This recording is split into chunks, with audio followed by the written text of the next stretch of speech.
Yeah, in the 60s, that was just a new start of automobile design. Before we had, maybe there was a fact, we had a very little design department which was named more Entwurfsabteilung. Yeah?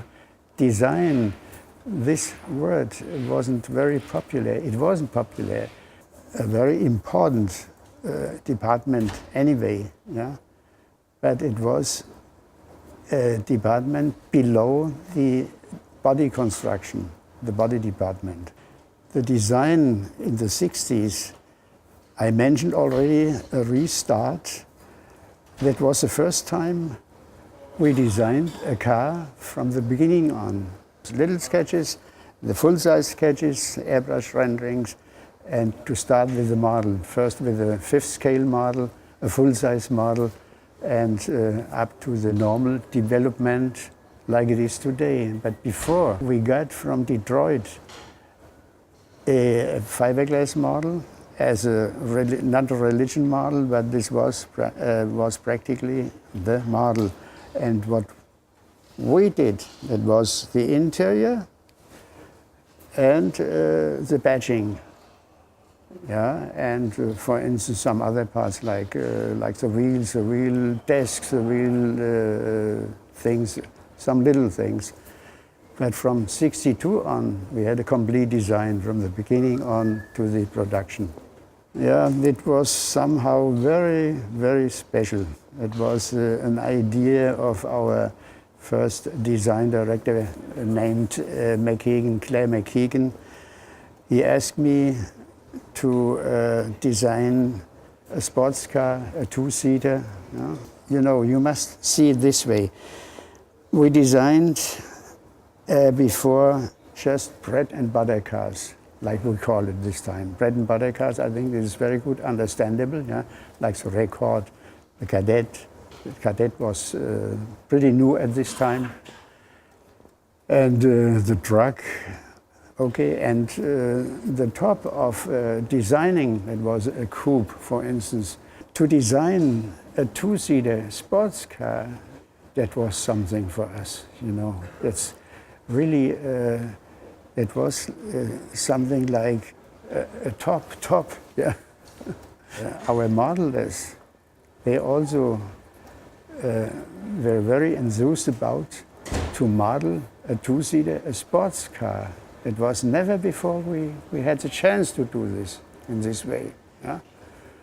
Yeah, in this case, I have to say this was internally a secrecy. Yeah? GM didn't know about that. Maybe McKeegan, our boss, he talked to his boss, which was Bill Mitchell at this time. But I think it was a top secret, at least in the first few weeks. Yeah? The dangerous was too big that if the management of Opel has known about it, maybe they wiped it out and they threw it just away. Yeah?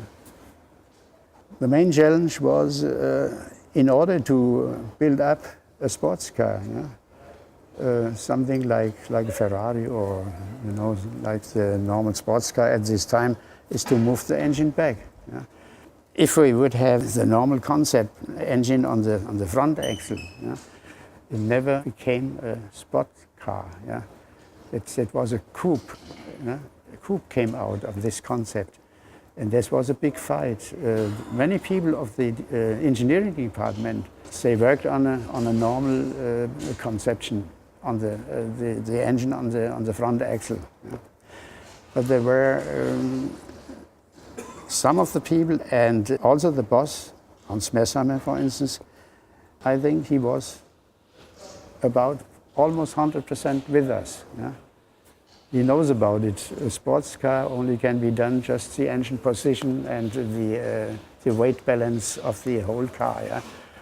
And later on, we had a guy which helped us very much. It was Mr. Bob Lutz. And finally, this concept came through for the first show, 1965 in Frankfurt. Our view was always to look to Italy and not to Detroit, not so much to Detroit. But you see the influence of of the GT also was quite a bit of Detroit, like when I look at the shape, yeah, like the fenders, the front and the rear fenders. But which was the direction or our look in which direction? Yeah? That was more to Italy. Yeah? Nur fliegen ist schöner. Yeah? This was not a slogan of the management, but of the advertising office, but I think they were with it, yeah, at this time. No, it was the comments, they were all positive at this time, I think. There was nobody which had something negative. Yeah? You know, some people, they asked me years ago or in the last few, even in the last few years, did you think that this became a legend? Yeah? I said, no, I don't know. It just happened. Yeah? Yeah? It just happened like some other things in the world.